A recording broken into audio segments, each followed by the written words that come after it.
That's a Shame is brought to you by the people who support us over at patreon.com/shamecity. If you have $1, $2. $1 to spare, join us again at patreon.com/shamecity. Please.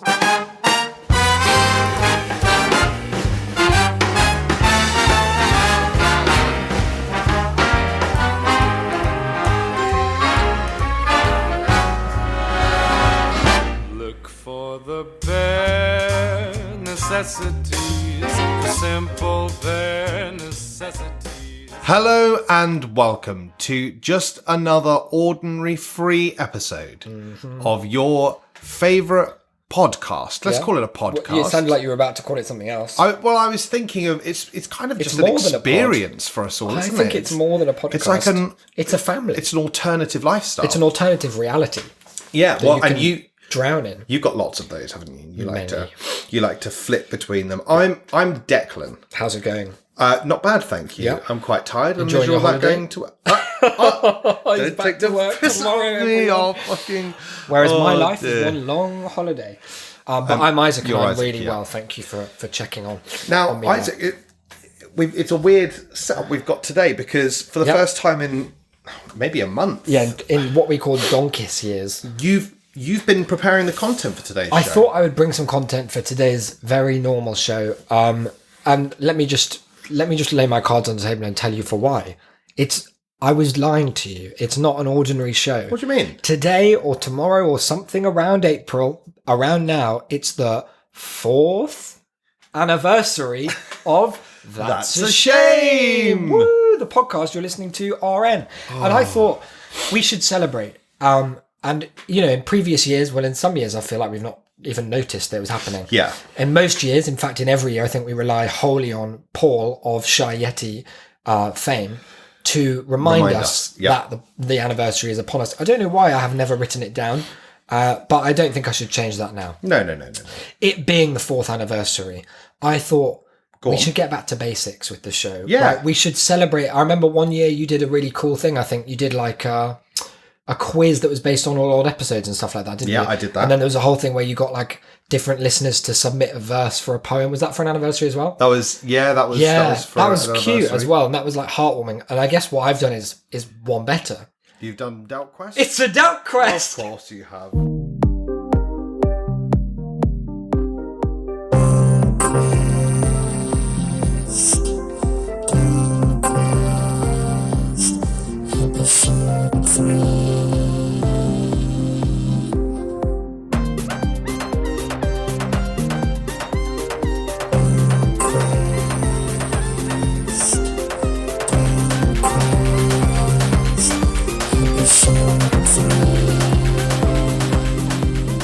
Previously on Delcquest.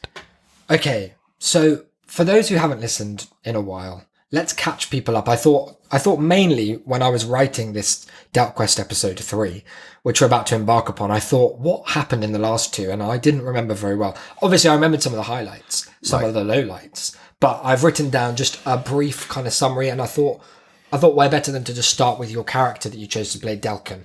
So why don't you just tell the listeners at home what you recall of your avatar in this fictional world, Delcquest, who is close to your heart and character overall. Here are some things I remember about Delcquest. Yeah. He's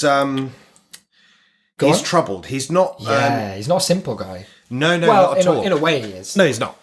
In one sense he kind of is. I seem to remember that he's some sort of groblin or something. He's a boglin. Yeah, he's a human boglin hybrid. Right. So his I can't remember which way around it was. I think was his dad a boglin or his mum was a boglin? He doesn't remember. Damn, that speaks to a sad childhood as well. It does, yeah. Was he an orphan or are you just stupid? He just sort of spawned, really. Wow, yeah. Like out of the ooze. Is that a normal boglin? That's what boglins are about. Very cool. He was a 29-year-old red-headed human boglin hybrid from Tinsy Town with a spring in his step and a permanent case of the mumps. That's what you told me when we made. Well, I didn't tell you any of that. You decided. I guess you decided all of that. That's what came to us when we. It's funny that you made him a year older than yourself. Just for, that is funny. That is weird. Right, it's just strange.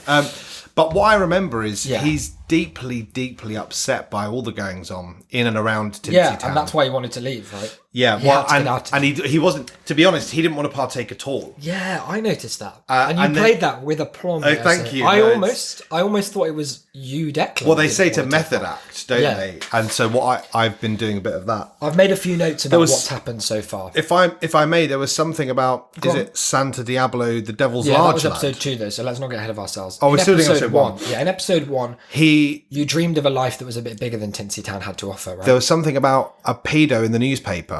Well, let's just put a pin in that for now. Okay.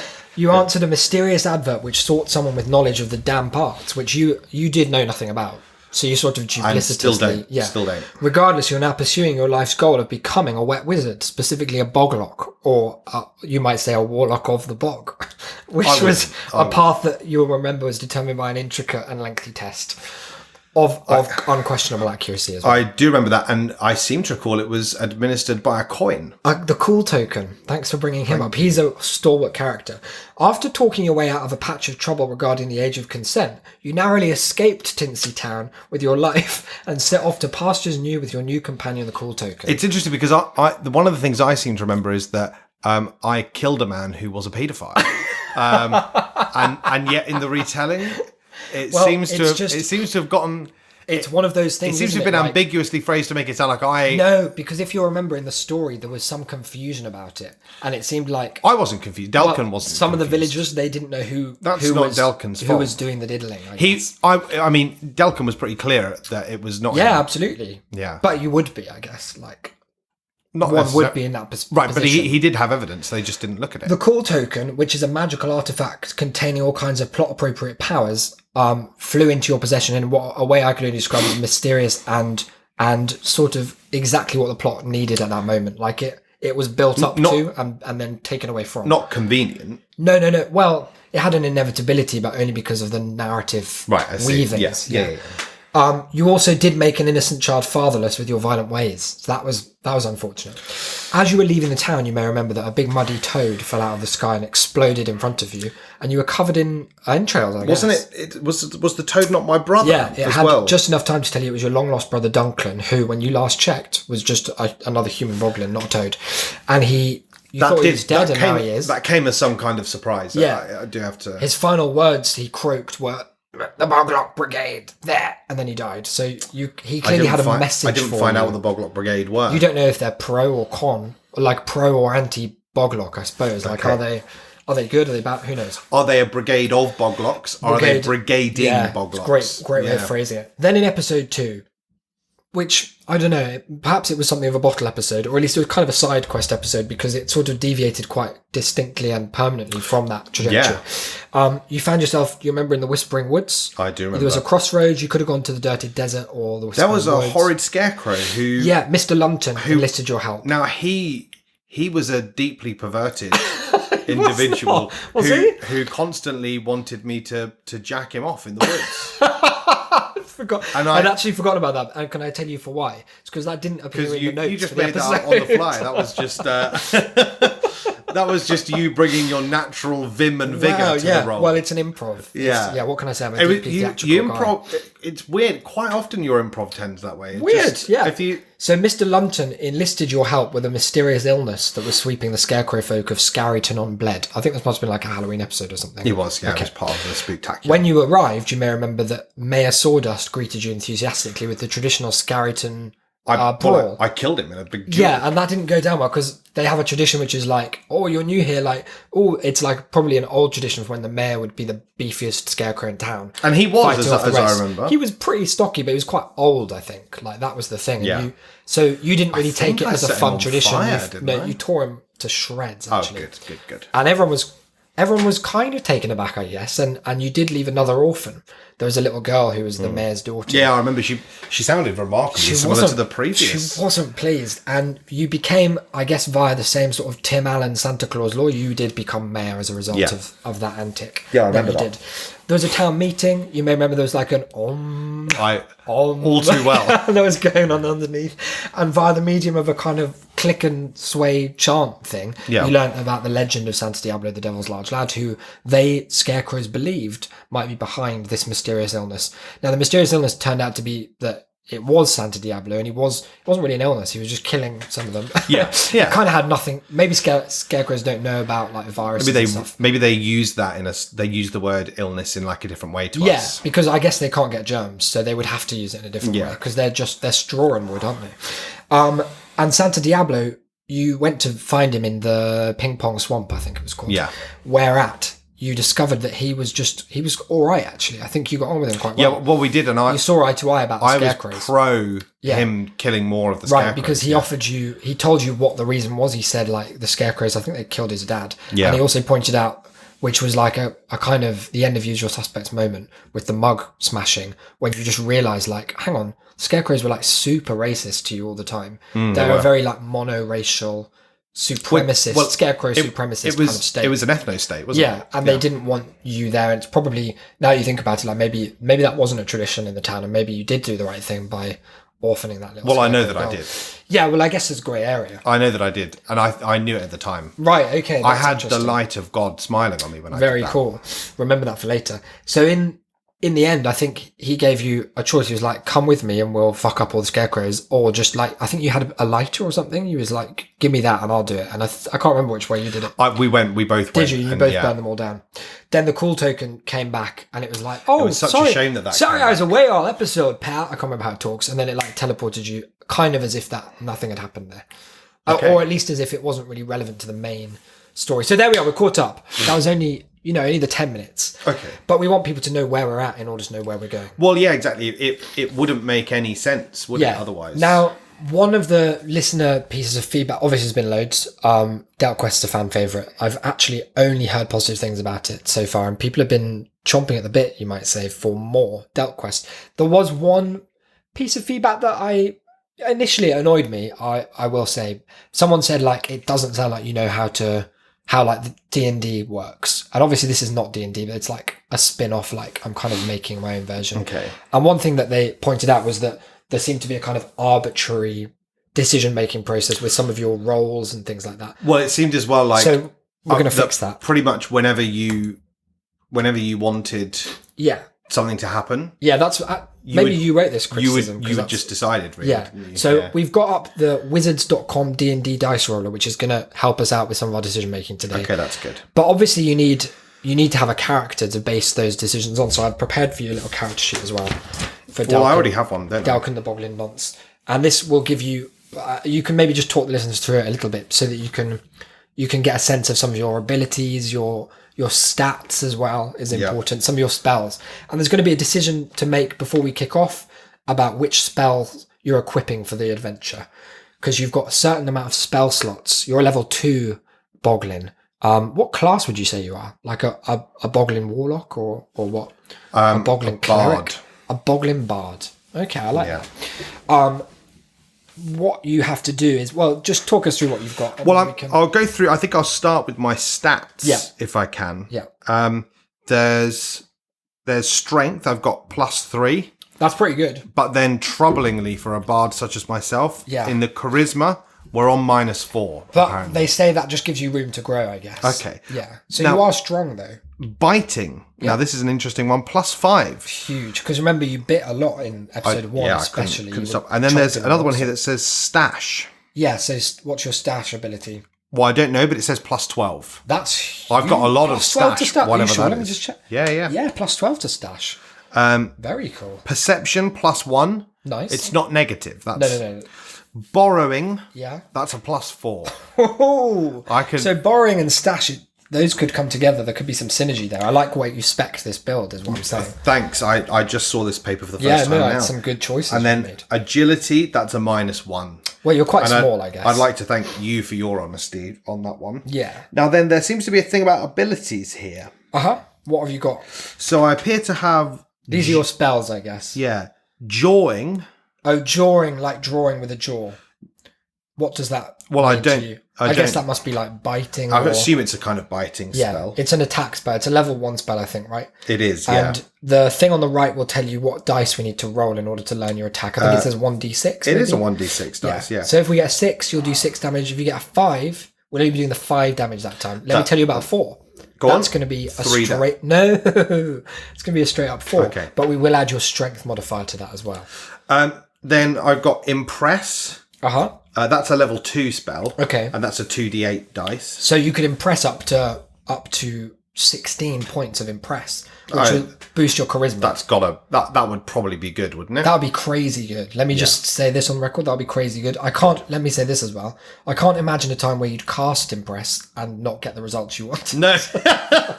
No, I was thinking that too. Then there's another one here that's Divine Favour. Okay, what's that? And that, it's a level 2 spell. 1d20. So Lots to go there. I'll tell you what that one is, because that's quite an obscure one that I just made up. Do I get it from some sort of Hand of God help? Pretty much. It's a kind of Deus Ex Machina thing. If you get a good enough roll to appease God, you can ask God a question, or for some kind of like benefit, or to smite a foe. And just out of interest, who is I don't know. I guess we'll decide. Who'll be playing God? I guess it'll be one of the two of us. Okay, So we'll cross that bridge when we come to it. And that's it. Okay, those are all the abilities I have. You've got those. Oh, really? It's just the three. Just the 3 on there. Let me just check that again. There's drawing those. What's that second one I've just noticed? That's Impress. No, below Impress.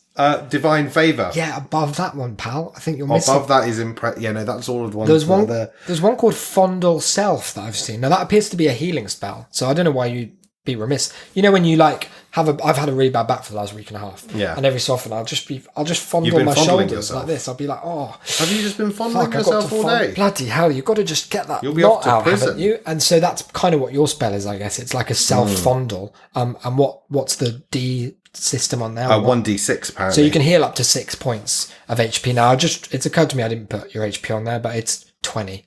You got 20. Thanks. You're not a strong guy, but you're a pretty robust character. Okay. And as you level up, let me tell you this: those stats are going to go up, including the charisma. I'm worried about that at the moment. Charisma. Okay, now good. I'm going to give you this pen. In those spell slots, you've got 4 opportunities for level 1 spells. So you can equip, for example, you could just equip 4 Fondle Selves if you wanted. Right. I would recommend, getting a good mix, because you can only cast that many without having a long rest, and that's where we sleep for a whole day.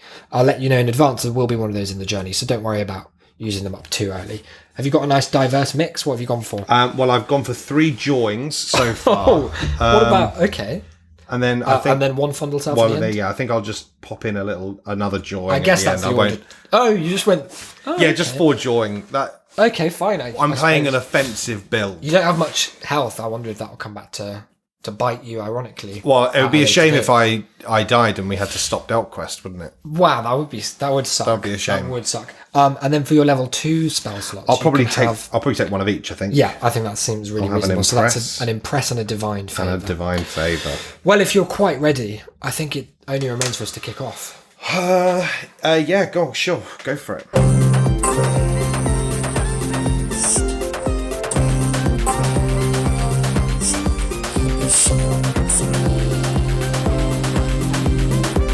A few months have passed since your last adventure. You teleported back to that crossroads that you'll remember, where the Whispering Woods was one way and there was the dirty desert the other way, or something like that. Is this where the big frog fell, first Yeah, of all? near there. I can't recall. I honestly can't. Probably was. And months have passed. What have you been up to? What kind of things does Delcquest do on his downtime? Well, I don't know. Have I just been standing at the crossroads for 6 months? I imagine not. I imagine probably not, right? Well, I probably try. What I've been doing, I think, is obviously I'm persona non grata in Tinsy Town. You got that right. And I burnt down the Whispering Woods and the neighbouring Scarryton and Bled. Yeah. So there wasn't really anywhere to go in that direction. I didn't fancy, without your noble guidance, heading off down into the desert or wherever. Yeah. So what I've been doing, I've been kind of camping out. Okay. Just me and the call token, just getting to know each other, maybe. Yeah, just kicking back and trying to sneak into Tinsy Town at night to get sort of food and supplies. And honestly, it's been quite refreshing, to be honest, actually. Just to have some time for yourself. Yeah, and to become one with nature, because I don't know what the down parts necessarily entails, or what being a bogluck is going to necessitate. Me neither. But I get the feeling that certainly I've had a lot of experience of being damp. Yeah. And in a bog. It sounds like an earthy sort of arcane Very profession. dirtful. Yeah, so it's I fully agree that acquainting yourself with the worms and the soil is probably a great start. That's mostly what I've been doing. I started a novel as well. Very cool. What about your own, like, is it inspired by your own adventures or? Yeah, it's kind of set in an alternate universe where I don't have to do any of this shit. Oh God, it's great to imagine sometimes, isn't it? It's great fun to cast our minds out. Yeah, it is. And imagine what could be. Well, look, it's been as many months as you care to mention. Not too many, though, because we haven't aged you or anything. And the camera pans down to find you in a field. And it's around, I'd say it's probably April or whatever the equivalent is in this world. And let me tell you this, it's not that kind of April showers April like you get sometimes in Bambi, where, beautiful though it might be, the rain is pitter-pattering down from the sky, falling in those beautiful animated bloop, bloop, bloops. It's not that kind at all. It's a gorgeous day. Oh, okay. Warm that's as well. Oh, And thank God. we find you in a kind of bucolic idyll, I think, which is this path that wanders the countryside of whatever the area is called that you live in. It's called Slabsdale. Slabsdale is like the county, I guess. Right. Okay. Yeah. Possibly even a country. I don't know how the it works. region It's the region where of we are, Slabsdale. yeah. And it's the Shepherd's Crook is this path that, as you would expect, it goes like straight through and then it hooks back to the coast. And you've never been that far away from Tinsy Town, so you've heard about this road, and it's probably that knowledge from your youth that's led you to take it as almost by instinct, I suppose, because where else are you going to go? Like you said, nowhere. You can only roll around in the muck and worm dust for a few months at a time. Yeah, it does. And me and the cool token, we're not really on good terms. Oh, why is that? He's not a good tent mate. Hey, Delcquest, let me out of this bed. Let me out of this bed. Shut up! Wow, so I can see that. It's great that we could improvise that moment there to illustrate the point you were making. But look, it's spring, the birds are singing, the grass is a beautiful bright green, and I think for the first time in a while, Delcquest feels truly content. Not marching to the beat of anyone else's drum. No. Not competing for the affection of some nasty town of scarecrow racists. Oh, Nor that is a relief. having to flee Tinsy Town on the false charge of boggling noncery. And it's great to have that twin burden lifted as it's just you and nature. It is nice to have that. It's just me and the world at one. The cool token, although you've not been getting on, I suppose part of that is from this fundamental tension, which is the cool token is this quite powerful magical artifact, and it's come to you in what it perceived to be your time of need, to help kind of propel you along the path to Boglockery. But you have not been as willing a receptacle of this cool token as it probably is used to.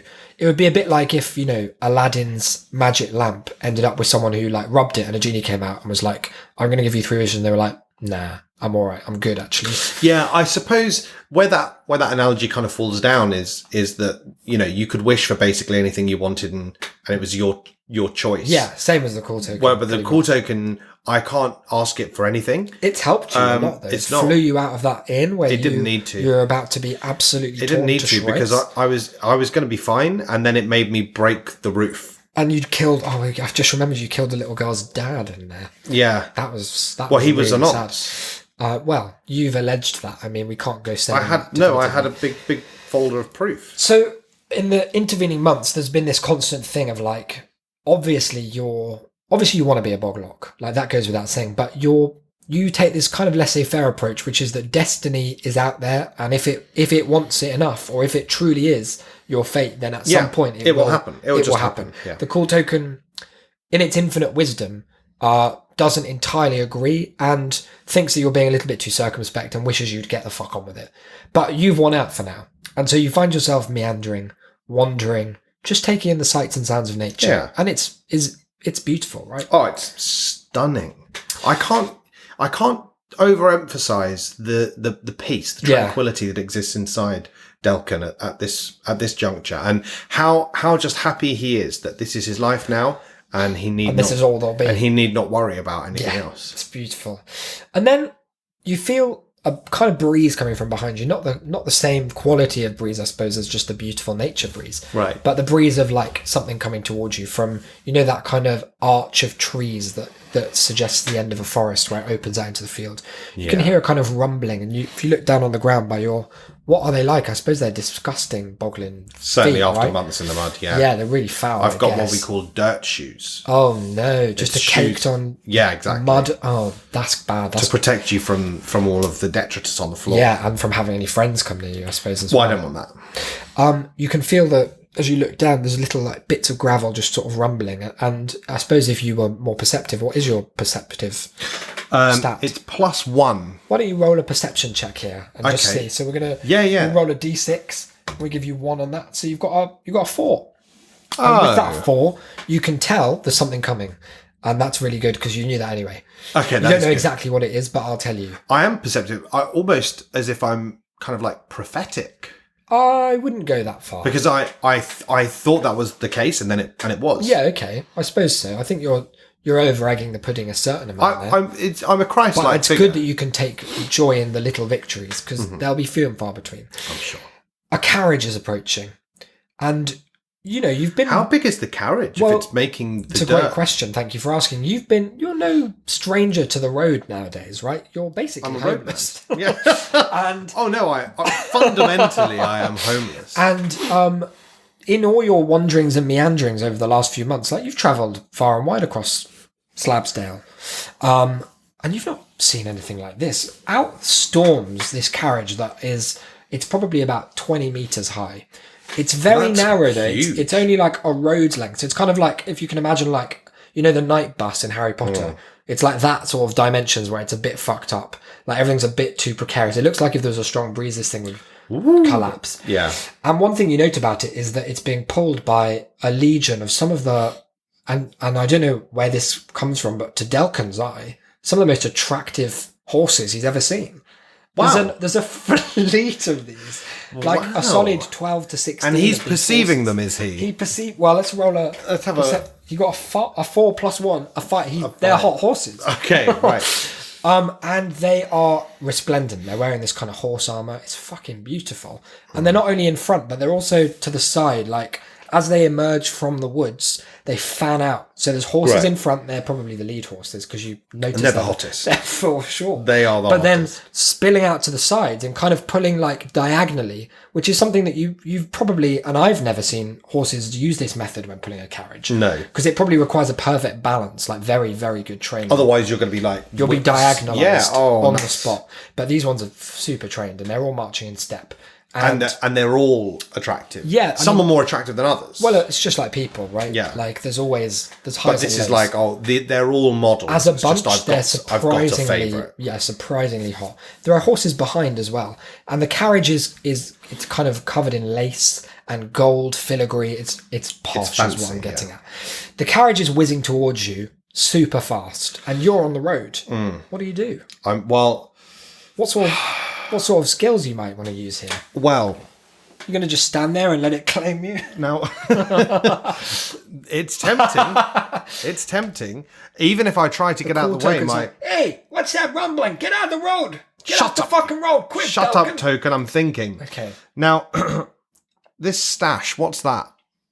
Stash is it's a stat and it relates to your ability to stash things.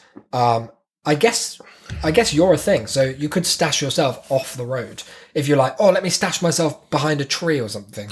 I guess that could be I could affected by stash the horses in No, my you bag. can't stash the horses in a bag. It's not magic. This is just your innate ability to stash things. I've got spells. Do you have a horse bag spell? Or No, but you there's chatting shit? no, but I'm saying Yeah, you can't yeah, be yeah. saying that. No. I'm saying that the stash attribute isn't magical. You have Right. spells, of course, but just paltry bard spells because you're not talented in the magical Or arts charismatic. so far, or charismatic. You're great at borrowing, I think. I'm pretty decent at borrowing. Maybe I could borrow borrow a favor. fucking horse. I'm gonna try and jump out the way. Okay, and let's roll an agility check there. What's your agility? Well, it is -1. Okay, we rolled a. Actually, no. Let's give you a roll. We're on a d20 for this. So you got a 6. -1 is 5. That's enough. You've done That's it. enough? You just about. Do Do I get like clipped by Yeah, one of the uglier horses at the You're fringe? so attracted to these equine gods and goddesses alike, Yeah. that you stand there aghast, your mouth cartoonishly hanging open, until the last minute the cool token's like, get the fuck out of the way, Delk! And you feel it kind of, it can exert this strong force when the plot needs it yeah, to. Yeah, exactly. It just sort of yanks you off to the left. And at the last minute, you kind of realise where you are and you roll with the punch of it pulling you from your satchel off to the left. And yeah, you're not quite fast enough to get entirely out of the way. And a horse does kick your dirty, mud-caked foot. But the mud cushions most of the blows. So you only take 1 damage. I bet it comes off, though. It does. It splinters. So now you've got 1. Would you keep just having 1 boot, or would you... Yeah, you can't deny the benefit I feel like it would that make you'd you have walk funny, though. Is that a shame? I already walk funny. Oh, huge, then. Maybe this corrects it, then. It does It's not. like an orthopedic It exacerbates it. The carriage comes screeching to a halt in front of you. The horses just sort of stop dead. Like, this is irregular. They're not about this. No. And fanfare occurs. Some gaudily dressed servants peel out from the kind of undercarriage of the carriage, if you will. I'm sure there's a different word. And they do that thing, where you like roll out a carpet for someone that's going to come out. What's that? What's that bloody palaver going on, you hear, coming from inside? And the door opens. Oh, this person is fancy, and out steps a man that you recognise, actually. Huh? Now, you're not a very perceptive person. We've covered that. Definitely not. But if there's one guy out there that you'd recognise, it's Prince Patrick of the Puckered Tube, the ruler of the whole region of Slabsdale. Prince Patrick of the Puckered Tube. That's the name of the, like the lineage, or maybe it's the name of the house where they live. Like Plantagenet. You don't know. Yeah. And out steps Prince Patrick, looking around. He's quite a young guy, and he's got that kind of young prince arrogance. You know the kind. I know. Beast had. They're entitled, aren't they? They super are. And whereas the hag in Beauty and the Beast cursed not only Beast but everyone in the castle, rather unfairly in my view, nothing of the sort has happened to Patrick. There's been no comeuppance. I suppose that the greater good there is that his staff are probably okay and well paid and treated. His staff are not paid anything, and they are treated terribly poorly. You can see him sort of stepping on them as he climbs out the carriage, and he doesn't there's even no sort need, of look, because they've laid a carpet out. Yeah, exactly. So Lord Patrick's servants, they've opened the carriage, and one of them, as they're kind of genuflecting, looks over at you and like beckons you over. He's like calling you over, like quick, before like Patrick sort of realizes what's going on, because obviously you have to pay some kind of respects to the prince, or he'll just kill you on the spot. Oh yeah, like he'll just fuck you up. He's just not him personally. Well, but he one can of have the his cool lackeys. token. He doesn't want that. He'd love that.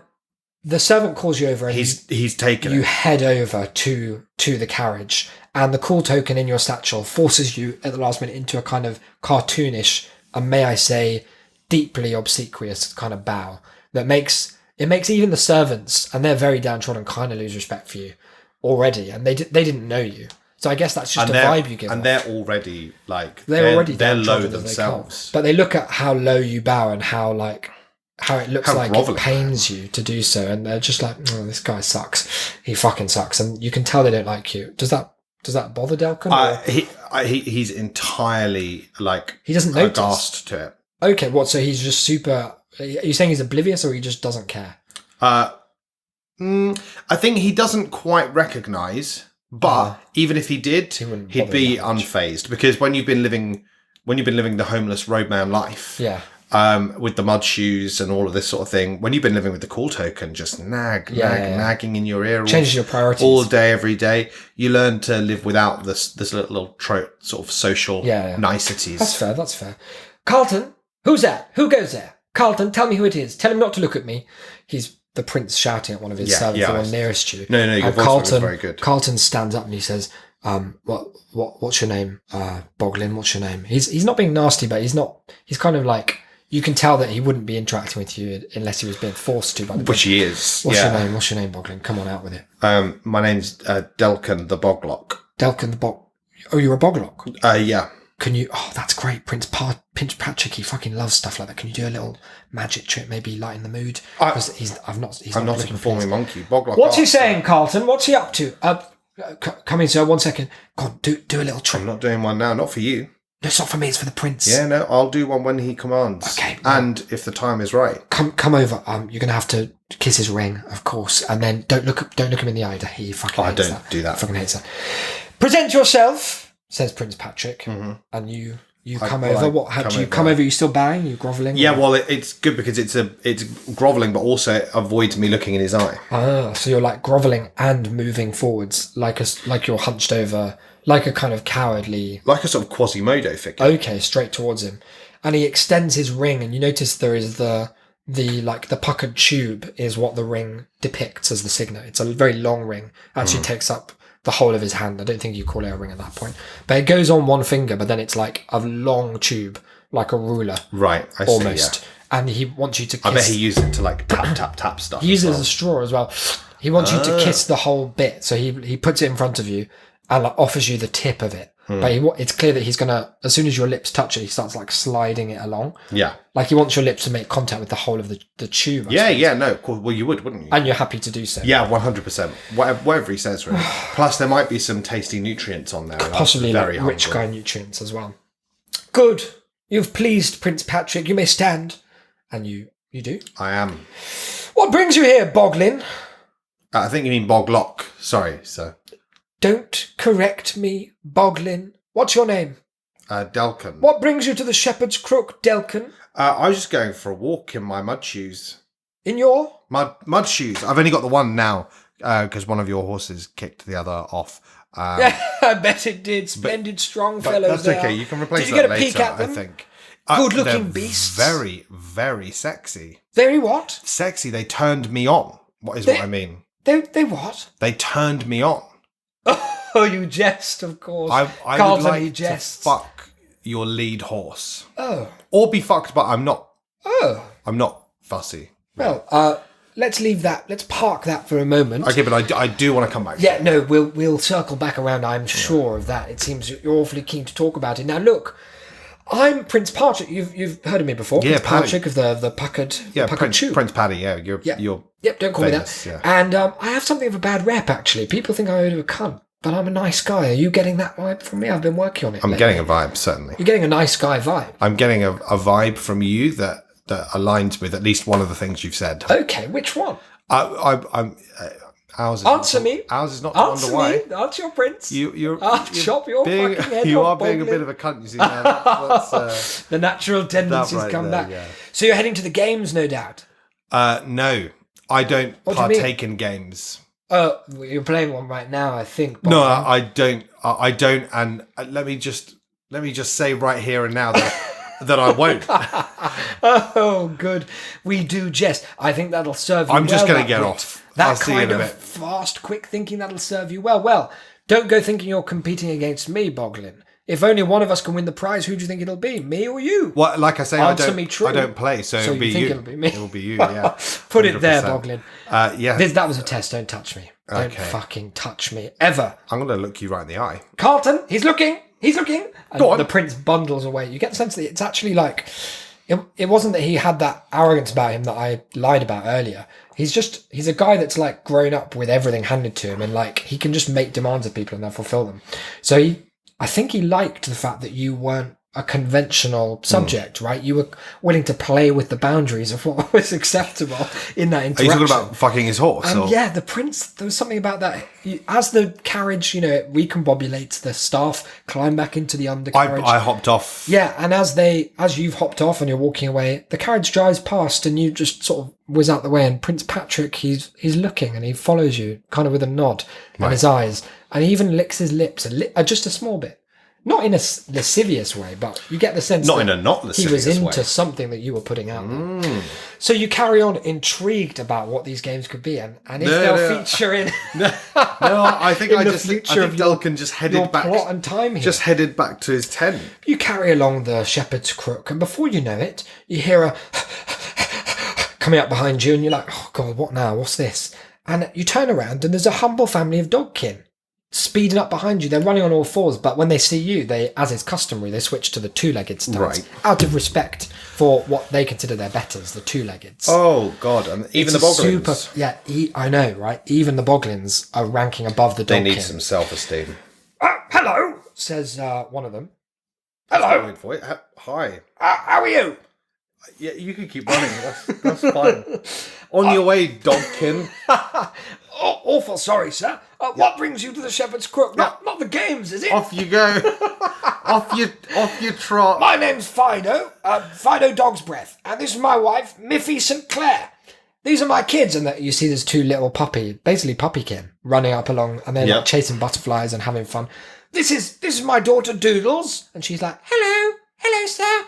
And this is my son, the Switch. And then he comes up, and there's something about this little puppy. Go on. He has so much swagger, like it's off the chain. He's wearing sunglasses. You're familiar with Poochie? He's got that kind of Chet Hanks vibe. Yeah, he doesn't fit in and he doesn't want to. He has the energy where you want to fit in with whatever he's up to. I do. He's got sunglasses. He's sort of whistling. I think he's smoking a cigarette as well, which is pretty baller. I think we can agree. What brings you? And he says, "Hey, how's it going? What's the name? The name? I'm the Switch. Put it there." And he extends his paw. I'm not. I got caught out by that last time. I'm not going again. Hey, put it there. There's something about the Switch that makes you want to put it where it says. But I don't. Okay. A wise guy, huh? Well, we'll see about that. And he spits in your face. No, he doesn't really. I think you've got some games to be going to, haven't you? Oh, you're off to the games as well, says I'm Mr. not. Dog's Breath. Off you go, and his Fido. wife's like, oh, it's lovely to see another competitor. What will you be battling for? No, I'm not. I'm not going. I think he's playing mind games with us, Miffy. No, again, like I say, I don't do games of any sort, This guy's mind definitely or got otherwise. a game up his sleeve, says the Switch. And everyone whenever the Switch speaks, everyone just sort of looks like they sort of forget where they are for a moment. Because it's like the Fonz, but the dog Fonz, if you can imagine the such dogs. a thing. Sure. The if dogs. that's how you'd like to think of him, then yeah. What will you be fighting for? What boon will you request? I can't, Fido. Listen to me. You can have anything in the world. Listen says to Doodles. me. What would you ask for? I'd ask for you to fuck off. Oh, well, there's no need for that. She's just a little girl. You can't go swearing at children. Well, I can. I've orphaned a couple. Bloody hell. So, yeah, take that as your warning. Hey, everybody, let's put a lid on now. Let's cool it down. The tempers are getting pretty hot and heavy. The Switch, up in here. you need to take your family off to the games. I respect recognised game, but absolutely. you need put to... it there. I won't be touching Okay, you. he puts his paw back. You know me, I guess if I won the games, you know what I'd ask for, says the Switch. And you respond. I don't I don't care. Thank Mr. you for the asking, Switch. Bogdan. Guess I'd be asking for as much meat as I could eat. A lifetime supply of the stuff. What about you? What's your heart set on? What takes you down the dangerous path to glory? It's foolish of me even to start thinking about it because I don't and won't compete. Okay. So I'm not going to win. No. I get it. This guy, Dad, he doesn't want to tell us his secrets. I see how it is. We'll see you at the contest. I like your spirit. What was the name? It was Delcquest. Put him there, Delcquest. I can't stress enough that I don't. Okay. I don't do that. Yeah, I like a guy that sticks to his guns. I don't. Hey, Pops. I don't shake hands. This guy sticks to his guns. With your kind. Oh, I think he's just done a slur at us. He's been awful racist to the dogkin. Well, off we go, guys. Bye, Boglock. Good luck. Thank you. And they go banding off because their dogs, they're super fast. Yeah. They can run at dog speed. I'm glad they're gone there because they were annoying. They were really they were an annoying bunch. I wrote them to actually be a positive. I'm glad that they won't come back. The dog's breaths have set off and they tell you, you heard what they said when you left. I don't need to tell you what they told you because you were there. You continue along the shepherd's, what's I say? Crook. And eventually you get caught up by another figure. It's the third one. You know these things always come in threes. And he's huffing and puffing. He's got a bit of a limp. But you notice that everyone seems to be catching you up, and I guess it's just because you're so slow, right? You're a little tiny. Well, they all have somewhere to be, and I don't. Yeah, you're all rushing to the games. I don't have anywhere to be. But their rush is faster than your rush. I'm about to turn around. This figure puts an arm on your shoulder and is like, oh, let us rest for a moment, lad. Oh, God. I wasn't saying that you had to do anything. Bloody hell, it's hot out, isn't it, lad? I mean, yes. And it takes its head off. No, that's not what I mean. Hood, that's the one. It peels back its hood and that's an important distinction. You realise that it's a scarecrow. A badly built one at that. Fuck bloody hell, hell, lad. You won't believe journey I've been on today. And not just today, for the last few months. Didn't Santa Diablo get rid of the last of you guys? You know his name. Yeah, I gave him the lighter. Santa Diablo. You what? I gave him the lighter. Don't you remember I killed your big I've fat... never met you before. I killed the big fat king. I don't know what you're talking about, lad. Are you from Scarriton-on-Bled? Oh, no, I'm from the sister town, Sputumville, but have you heard what happened in Scarriton? Why, yeah, And it does the sign of the cross, but like a fucked up sort of scarecrow cross. I did it. It was me. You're the Reaper of Scarriton. That's me, yeah. The scarecrow runs off. Yeah, You've well, never seen anything go as fast. his hand actually stays on your shoulder. He ran so fast that his arm came off. That could come in handy later. You could I'll put add that in your to the back. Yeah, spell, put it in your inventory, which so far consists of the cool token only. Wow, so clear. in all those months, I didn't so much as... No, okay, fine. As you put the scarecrow's arm into your bag, you feel a strange sensation as it sort of contorts in your hand. It like reaches back and its wooden claws gnaw and like grab at your wrist. And what's that? We're in a battle. On the one hand, it's Delcquest versus the scarecrow's arm. Now, I'm going to just tell you this. The scarecrow's arm is not very strong. It's not going to put on much of a fight. But this is an opportunity for you to flex those battle muscles. I'm going to use the old divine favour, I think. Well, the scarecrow actually goes first, I'm afraid. So you're not going to be able to do anything. Okay. The scarecrow is going to use an attack that's called... Well, it's only got hand, so it's going to be claw. Okay. And it does 3 damage. Ow! You think. How would you react if the scarecrow did 3 damage to you? I tell you what I'd do. Yeah? I'd jaw it. Oh, I you're would going jaw straight it for some straight drawing. up. And what does it say you have to do for drawing? It's a D It's what? 1d6. Okay. You've done... Oh, it's just the one. But don't we damage. add my strength to that? Sure, what was that? So +3. A 4. Well, you've killed it easily. Yes! It actually didn't have any hit points. It was a bit of a trick encounter because if you'd done nothing, it would have just died anyway. It was weird how it managed to do some damage to me. Yeah, that is weird. Significant as well. Anyway, you stash. Are you going to keep the hand falls lifelessly to the floor? Do I have to cross out a jawing now? Yeah, cross out your drawing. What are you going to do? You're going to keep the hand? You're going to bury it out of respect, maybe? No, I don't respect it. I'm going to keep it. You could spit on it if you want. No, because it means nothing to me. You could I'm use just gonna it when keep you it cast to hit Fondle people. South. Well, I don't have any. Okay, I tell you what, I'm going to grant you an extra spell That's slot fine, that's I don't- full of I don't Fondle want South. it. Just because you've taken a bit of damage so far. I don't want it. It's fine. Cool, so you've won the battle. That's Well done. good. Well done. And it's time for you to carry on. You can loot the scarecrow's hand, weirdly, because originally you were going to fight the whole scarecrow, but he fucked off. And in the scarecrow's hand, you see it's kind of clasped, and you undo it, and there's this locket, a pocket locket, if you will, and inside there's a picture of I guess the now orphaned son of this scarecrow, because you know what they say, a scarecrow can't live long without his hand. Can you The not? hand is the scarecrow's lifeblood. Normally, I think they're fine. No, not this time. Lots of them don't have hands. Yeah, this one doesn't, especially because you ripped it off and now he's dead. I didn't rip anything And as you off. continue along the Shepherd's Crook, you see like bits of hay and straw and all that scarecrow shit, sack, cloth, even a scared crow. I'll be taking all of those. And they're just, the scarecrow's dead. Like he fell apart. Yeah. Because you scared him so badly by revealing, I guess That's quite fine. charismatically, that you were the Reaper of Scarriton. I didn't know that I had such a cool name, but I'm going to be going by that now. It's night time now. I'm and just you- adding scarecrow parts Scarecrow paraphernalia to yeah. the imp. It's been nighttime for a while, and you've carried on walking down the crook, and a few other people. I'd probably have turn passed. back so I can get back to my... You've got this vibe where like people don't want to talk to you now because you've got a kind of weariness. That's like good. A resting bitch face sort of vibe. Yeah, no more encounters then, I suppose. And no more encounters. But the night is passing into its darkest moment, and you know when it's darkest before. Is it dawn? It's the dawn. It is the dawn, yes. And as the dawn starts to break on the horizon, and you remember, like, God, I'm lucky to be alive, and God, I'm loving life as well. You think probably to yourself. He is not blessed with that kind of optimism. He as probably Delcquest. does think that. The dawn light catches on something in the distance.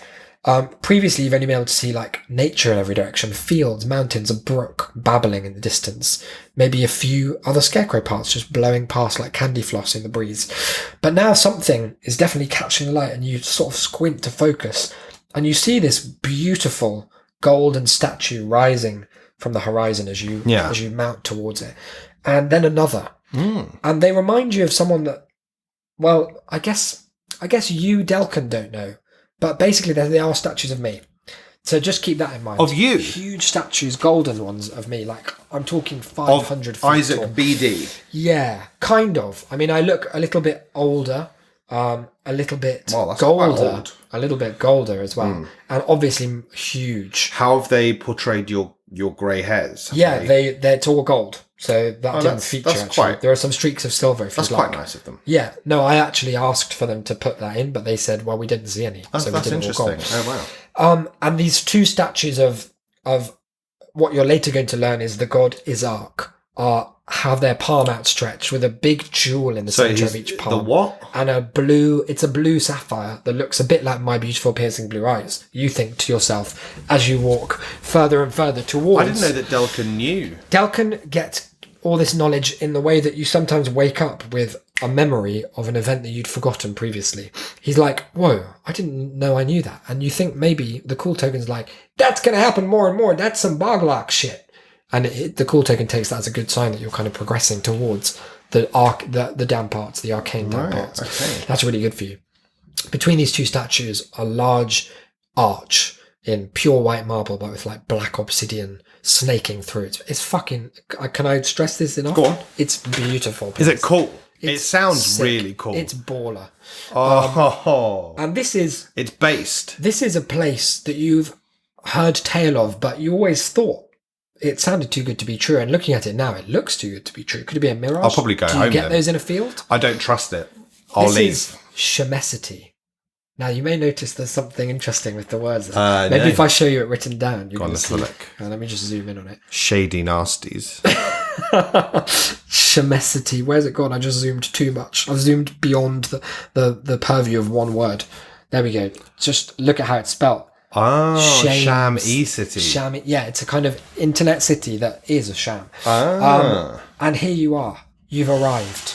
And there's something about this city that just begets in you a sense of awe and wonder that you remember from your childhood when you first learnt about things like numbers, the weather, all that stuff that amazed you in your boggling youth. I was easily amazed, wasn't I? Super easily. You were very dumb. But now I'm that tingling feeling in your loins and stash. and stomach. Yeah, well, your stash goes up by 1 point just by seeing it. Yeah, mark that down. What you want now? 13? Plus 13 stash. Huge. There's nothing now I can hide those horses. Oh, only too well. Yeah, you feel the city drawing you on. It's a bit like that bit in The Wizard of Oz where they first catch a glimpse of the Emerald City. In fact, it's exactly like that bit, but instead of emerald, it's me. You arrive at the city and the gates force themselves open with a slow and erotic rumble that you can feel deep in your chest cavity, and your organs themselves seem to vibrate as the scale of these doors opens up, like the vault door sound that we use sometimes. Oh, yeah. Really sick. And here you are. This is Shemesity. Golden guards welcome you in, bowing to you, even one as lowly as a boglin rather. I'll go with And you get that Bob this Rock. is a town where everyone's free to be who they want to be, and that's so far away from what Tinsy Town ever was, that to you this feels already like a place that Delcquest the Boglock could start a new life, could really feel at home. Well, if people are bowing to me, I'm going to get used to that shit. You have now some time to look around. You see over in the distance the carriage of Prince Patrick parked up outside a large castle that stretches off into the distance. And you could go over there and investigate. You could go and see if you can find the prince, because it seemed like you hit it off quite well. The horses aren't there, I'll warn you. You also see down an alley the Dog Breath family, and they're like chowing down on some kind of meat slurry. Sounds awful. And you could go over there and maybe hang out with them. No. But the city is your oyster. What would you do if it's your first day, one short day in the Emerald City, but it's Shemesity? Well, I tell you what I haven't. What would you be up to? I tell you what I haven't had a chance to do in a few months. I haven't had a chance to have a beer. Not since the debacle at the tavern. God, yeah, that was bad. I think I'd go to the local inn. Okay, and do you know where it is? You're going to ask someone for directions. No, I think I'll just. I've got a pretty good sense of direction. Sir, you look rather lost. No, it's fine. I know where I'm that going. was Thank you. Patrick's voice. Sir, you look rather lost. No, thank you. Allow me to beguile you with some directions. I won't allow you that. What are you looking for? Perhaps the tailors, perhaps the wandiers, perhaps the chocolatier. The city's chocolates are some of the greatest. What's that? In all of Slabsdale. What's that behind you? I think that's just the dog shop. Oh, and you're off. Oh. I've gone. Oh, well, he must have known where he was going after all. Thinks Yep. that friendly guard that you just fobbed off. Yeah, You treat the guard like a mug. Yeah, well, You lose 5 stash for that. No, you don't. Oh God! Don't take my stash away. The city is so well laid out. It's such a feat of town planning that it's only seconds really before you find the inn, because it's exactly where you'd think it would be. You know, sometimes you go to a supermarket and you're like, right, I need to get a bottle of like some kind of alcohol. That'll be at the back. I'm gonna get some fruit and veg. That'll be at the front, and I'll get some cereal. That's normally like 2/3 in, with a lot of other dry foods, and you go looking for it and it's all just fucked up. Like the alcohol's by the tills and the fruits at the back. Like it's just bullshit. This is the opposite of that. Everything about the city has an air of precise design. Not the kind of design that like overstays its welcome or draws attention to itself. It's just, if you think, oh, I thought there is, before you can even finish it. Wow. If it's a kind of place where there's this thing that it's allegedly... Like a city of requirement. Yeah, that Walt Disney, when he was building Disneyland, you may have heard of it, he would go around and sort of mark out where he thought bins would be based on like how many steps apart it felt like if you were carrying something, you'd be bored of carrying it. And it's that kind of vibe. Like you can tell that a great deal of care and dedication has gone into the building of Shemessity in the honour of this great golden goddess arc that you're curious to know more about, and I hope you'll get to find out more. It's spelled ISSA. It's like ISA. It's a language you don't know, so it's just cool symbols and shit. You arrive at the inn. The inn is called the Golden Tavern. It's not super original name, but it is what it is. And you go in, and interestingly, it's not like any inn you've been to. They're normally a kind of orange affair, right? Like low lights, candles, flickering fires. This one you open and it kind of looks like it would be that from the outside, but you open it and there's like a fountain and there's an elf doing like some kind of jazz song in a language you don't know. Super sultry though, may I stress, if that's the kind of thing that Delcquest's into. Maybe not, because she's not a horse. I don't know. Well, no, I'm kind of ambivalent. It's not so much ambivalence. There's an element of that. I think it started as that. Yeah. But, Delcquest's grown in self-confidence and self-belief. And I think it's more that he's, in every sense, a kind of a pansexual. Okay. But in this world, that's got an even broader remit than it does in ours. Very cool. Where it could be horses. Mm-hmm. I think he would describe himself as omnisexual. Wow, okay, you might want to write that on the sheet. That's like some good knowledge. Plus 8. Yeah, +8 to omnisexuality. Yep. The bartender is this handsome, kind of chiseled guy. He has the look of maybe he was an adventurer in a past life who's settled down at the Golden Tavern to share stories of battles won and to give advice, I guess, and dispense goodwill to the townsfolk. And he calls you over and says, "Welcome, Boglin. Welcome, sir. What can we get for you today? Welcome to the Golden Tavern. You here for the games?" I do wish people would stop talking to me about these games. I'm not. Good one. I'm not of interested. Of course you're here for the games. What I'm will not it be? Interested. We've got Dragon's Ale. We've got a pint of fire whiskey. I'll have a pint of the Dragon's Ale. We've got please. Tequila. No. Let me get you a tequila. I don't want the tequila. I'm just joking. We don't have tequila. You wanted For the love of Isaac, don't give me a tequila. Give me a pint of You're well versed in our customs, Dragon's Ale. I appreciate that. A pint of Dragon's Ale it is. Now, how will you be paying for that? Pardon? He's about to hand it to you. He says, how will you be paying for that? I've got this cool token. We don't accept tokens. That's all right. It's worth much more than that. He'll tell you all about it. Have you got gold pieces or? Yeah, sure. Well, hand them over. How many for the? Just the 2. 2? Yeah, there you go. Yeah, you've handed me nothing there, sir. You've handed me a scarecrow's arm. Two gold pieces. That's 2 pieces of a scarecrow's hand. He was worth his weight in gold. Look, sir, I don't wish to be rude. Obviously, everyone's welcome here. Boglins, even Boglins are welcome. Whoa, hang on. Oh, there's no need to be hitting me with the even. I'm just saying. That's just a way of being racist without using a slur. Please don't throw that. Too easy to throw that kind of word around today. Boglins are welcome, is what I meant. All lives matter in this bar. Listen, I don't want to have to cast a damp listen to me, spell sir. It's 2 gold pieces, sure, but if you're here for the games, which I reckon you are, then the alcohol is free. It's on the house for all competitors. You know what? You can keep your dragons out. I'm gonna. Okay, I'll head out. You've wasted this one, and he just pours it down a sink. It's a shame to see it go, but It is at a least shame to I see it don't go. have to compete in the games. Where are Just you going to agree. go next then? If you're not welcome I'll in the probably pub? just go Bye-bye, home. sir.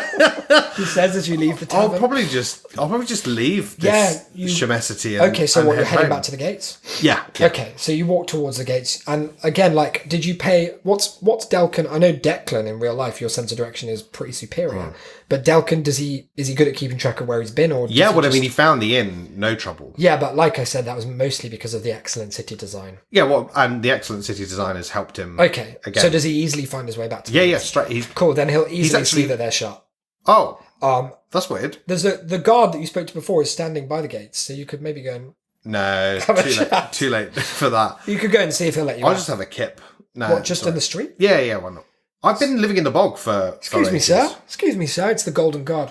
You seem to be falling asleep in the street, sir. Yep. Don't you know there's free accommodation in Shemesity Right. for everyone taking part in the, game? games, is it? Yeah, no. I can show you to your quarters, that's, sir. No, it's absolutely fine. Even boglins are allowed. There's It's a not lot a of problem. A lot of you around here have been using that phrase. Well, we're very What do you inclusive, mean? sir. Well, you say that, but what do you mean by even? I mean that, in some places, I hear tell, worse places, might I add, they frown on little folk like yourself. But here in Shemesity, everyone's a winner.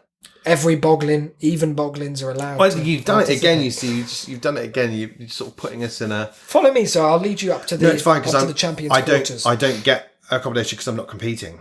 Ah, okay. Well, it will be 25 gold pieces then, I suppose. I can take you to the inn. No, Have you been? I've been to the inn. Oh, well, you'll know Derek behind the bar. Yeah, he wasn't a He'll fan sort of you mine. out with He was accommodation. pretty. No, he won't. It's fine. Honestly, I'll just keep here.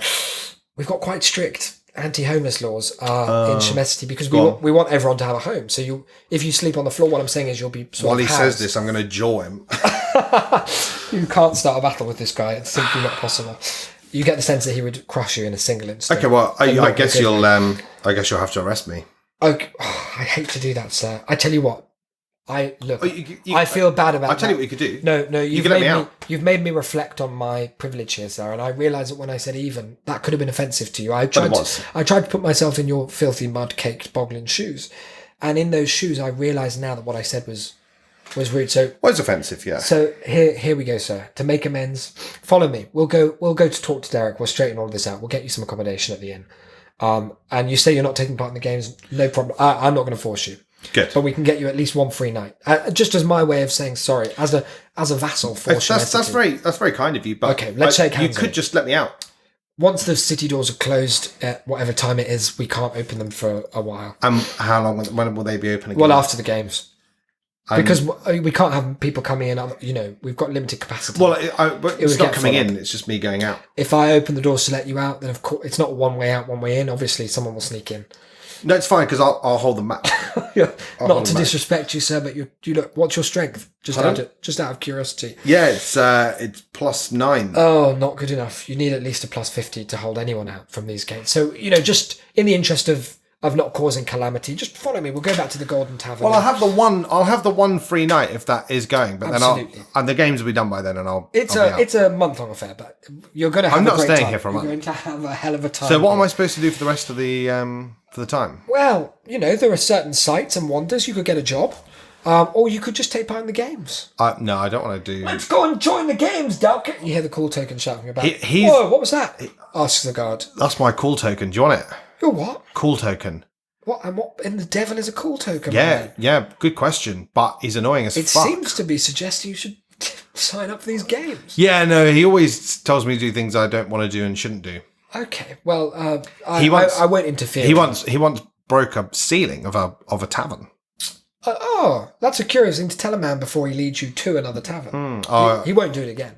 well, You can assure me. I can't stop him. We have a strict zero tolerance policy on violence here in Shemesity. I hope you're aware of that. Yeah, well, that's absolutely fine. Fantastic. Okay, follow me. So you follow him back towards the Golden Tavern. He opens the door, and he's being a little bit too nice now, right? You get the sense that he's feels guilty for what he said. And so he opens the door and he makes a big deal. He's like, ladies and gentlemen, announcing our newest guest to the Golden Tavern. And he realizes he doesn't know your name. What's your name? Wait, Delk and the Boglock. Declan the Boglock. Oh, yeah. And he announces you in. And Derek's like, oh, you're back. You're back. Changed your mind, did you? Changed your mind about the games? No, but fucking Skippy here says he's going to get me a free room for the night. Oh, well, any friend of Skippy's is a friend. Captain Skippy is a friend of mine, so... Yeah, so he said free accommodation for the month. And he's like, Skippy's like, yeah, just put it on my tab, Derek. Put it on my tab. Yeah, and he said that he's covering the ale and the Perfect. breakfast. Well, let me show you to your quarters. How did Derek talk last time you were there? Just normal, I guess. I think he probably just had one of your many voices. Well, just follow Derek. Oh, no, he's not northern. Follow me. I'll show you to your quarters, and he leads you upstairs. Spiral staircase, quite unusual for a pub. And you go up to this really nice room. How does it look to you if it's a really nice room? Well, any room looks nicer when it's free, of course. That does help. But I'm sort of like looking around. I have, you wouldn't believe it, being a boglock. Yeah, just like a boglock. I am. But we've never known luxury. I have stayed in nicer rooms. What? Yeah, no, I have. When possibly did that take Yeah, that was before you sort of like came into the life of Delcquest. Right. Okay, I guess so. He used to stay at quite a few really nice guys. But let me tell you, it's got clean sheets. It's got a decent-ish view. And like I say, it's free, so that always helps. Oh, that is good. And obviously, like Skippy's covering kind of all the complimentary room service, so I'll probably just stay in the room for the rest of the episode. And the rest of the day. Something interesting about the room is that there's this like fire crackling in the corner. It's got a purple flame to it, which is unusual. I'm sure you'll agree. Well, to a boglock like me, and Skippy maybe says, not. But Skippy says, "Come over here, Delcquest. Let me have a word with you." And he pulls up a little chair, a little stool in front of the fire. He's made himself a little bit too comfortable in this room. In your room. Yeah, he really has. And he sits down and he takes his shoes off, which you notice with displeasure. Feels like he's going to stay for a while, doesn't it? And he says, he puts his hand on your knee. He's very familiar. Close to the thigh, but not quite at the thigh. Okay. He's just got long fingers. And he says, look, let me level with you, Delcquest. I was in the wrong and you've taught me something today, a valuable lesson. That's good. I want you to have something. Okay. This is something very special to me. It's something that I've worked towards for quite some time. And if it's your spot in the games... I'm going to throw you into this purple fire. It's something that I think is going to make all the difference to you, because some things in life, some opportunities, you just have to seize them by the scruff of the neck. Yeah, go on. I'm a man who lives on impulse, and it's taken me to the dizzying heights you see today, but also to some devastating lows. You impulsively follow and enforce the law. I'm a drinker. Right. I'm a functioning alcoholic. High or low? And he starts crying now. Okay. I was actually hoping to have a nap, Skippy, if that's all right. If you want to... And it's just so hard, he says. Right. It's just so hard trying to keep up this golden facade of perfection that Shemesity demands. Yeah, and don't worry about it. Of course I want to please the great golden god Isaac, but the great golden life god is a challenge. And I thought maybe this was a way out. But I see now that I'm too old for this. It's not for me. It's not for me to take the spot of a younger man or even a... I've done it again. Oh, my God. Or a boglin. You can't say that you've learnt your lesson and then keep doing this. I'm sorry. And he pushes you into the fire. But it's not a fire. The flames lap at your skin. Sure. But you feel a strange compression. And suddenly, in a flash of light, you hear the world go out. I don't know what that means, but you hear nothing. And then a rushing sound, like, if you've been running and you hear like your blood in your ears. Like that. And you open your eyes and you're in a huge room, and atop there is a big banner that says, "Welcome champions to the Centennial Shemesity Games." And Skippy has, in his infinite benevolence, pushed you straight through a little kind of flue network. I'm jumping straight back. But the fire's gone. Oh no! It's burning a normal colour. That's weird. Okay, well, I'm going to use the old divine favour in order to just go home. And what happens is you see a big desk that says sign up here. Okay, I'm not going to do that. And the queue, well, you're already in the queue. Because you sort of rolled into the queue. That's fine, but when I get there, I'll just wait and your queue mates are, in front of you, there's an old woman. Hello, dear. Where did you come from? She says. She's an old human woman. Where did you come from, little man? Just don't talk to me. She pats you on the top of the head. I'm having a bad day, patronising little bitch. Let me give you one of Granny's gums. And she reaches into her old lady satchel and she gives you a sort of slightly fluffy I don't want gum. it. I'm not going to eat it. Here you go, dear. And I'm just going to pops it in your gob. Spit it across the room. Well, she didn't notice that happen, so she's fine. Okay. Now, tell me, dear, is this your first game? I'm not competing in the games. You appear to be in the queue. No, I got kidnapped and taken here, but I'm not. Very droll, I'm not, my dear. I competed in the games last Yes, century. I can imagine you I did. did Yeah. terribly badly, but I think this year's my It's year. going to be your chance. Well, I suppose if I were a games man myself, I'd cheer you on. But Yes, well- I'm not. I won't even be watching. Well, we'll be competitors. Well, I'm not. So gonna you won't be compete. watching because I'll beat your little boggling ass. Well, there's be no need because I'm not competing. I'll fuck you up. Listen, I've got a Jesus. scarecrow arm in here, and I'm not afraid to use it. She turns away, and you see behind you. You sort of like done with this woman. You turn around, and there's like a little boy, a little kind of elf boy, standing like looking nervously, and he's like got his hands on his like tunic, and he's just like playing with it and like looking around. You can tell he feels really out of place. And I suppose one thing about Delcquest is he's always been an outsider, right? So he knows what it is to feel this way. And so when this little elf boy like kind of catches your eye and smiles nervously, maybe you smile back. I probably won't. I Okay. probably didn't because I probably didn't even perceive that he was smiling. Yeah, no, you did. He did it right at you. But I've Let's only roll a got, little perception okay, go on check. then. What's your modifier? +1. Okay, you got. Oh, it's a natural 6. Fuck. Really good, a natty 6 we call that in the D&D Wow. community. I'm sure I've I've never played wasted D&D, I that. don't know how it works. And he says, hello, sir. Hello.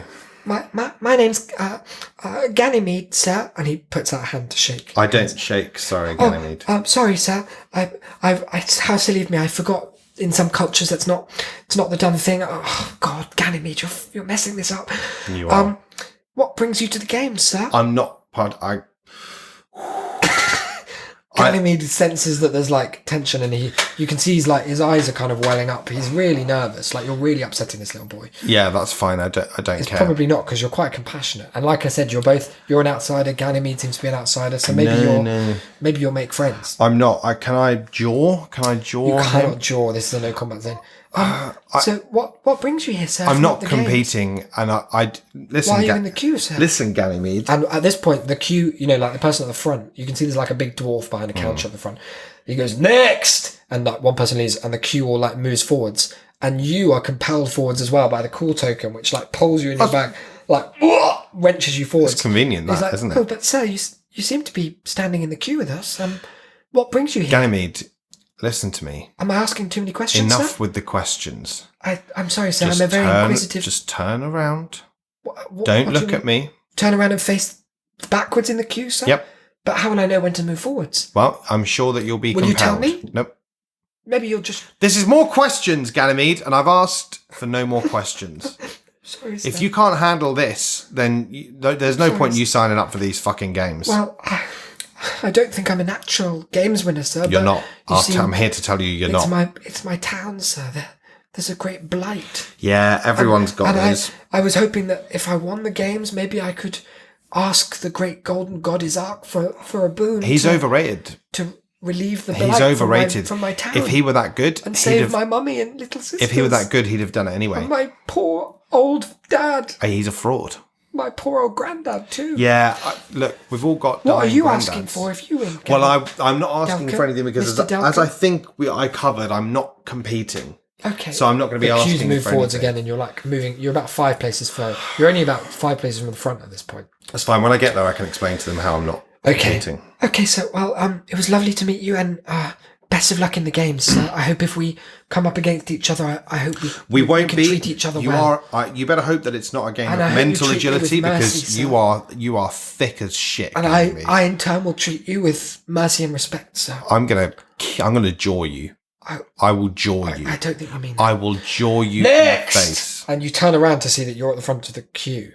At the counter at the moment, the old woman is there, and she's saying, "Oh, and so it was 1824." And the dwarf is like, "I don't fucking care about that, you old hag. You're signing up or your nay." I like the dwarf. And he's busy. He's been doing this all day. Yeah. And, oh yes, of course, I'm signing up. If I win the tournament, the games, whatever it's called, I'll be asking the great golden god Isaac for a special boon indeed. Do you know what it is? I don't care what it is.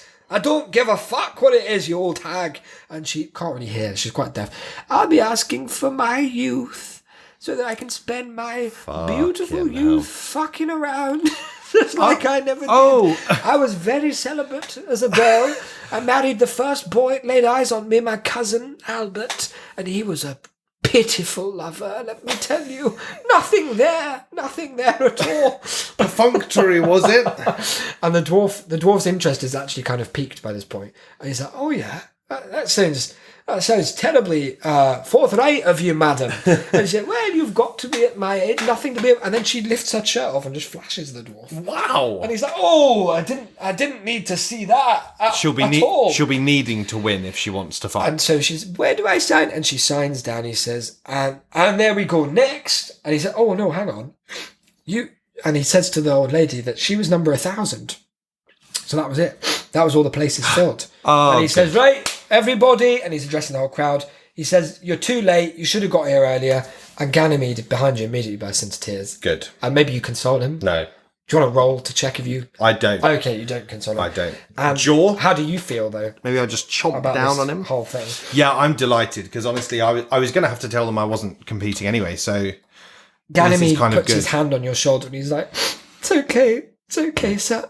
I suppose we can always come back next time in 100 years, so, assuming we're still alive and the blight hasn't. You probably won't both. be. You'll probably all. It's be at dead. this moment that you feel a strange satchel-based vibration, and it's really peculiar. It's not. It's not the cool token. And the cool token goes, hey, toss me. And you're like, I'm not going to be doing that. You're not going to toss. No, he's staying firmly in the back. If I let him out, it's nothing but trouble. The cool token is starting to spin fast, like one of those things that you spin, you know? Like a top. Like a totem or something, like an Inception. And it spins so fast that it comes out of the bag. And it bounces, it ricochets off your palm. Because you sort of put your hand out to be like, what's going on? You're doing a classic like, huh?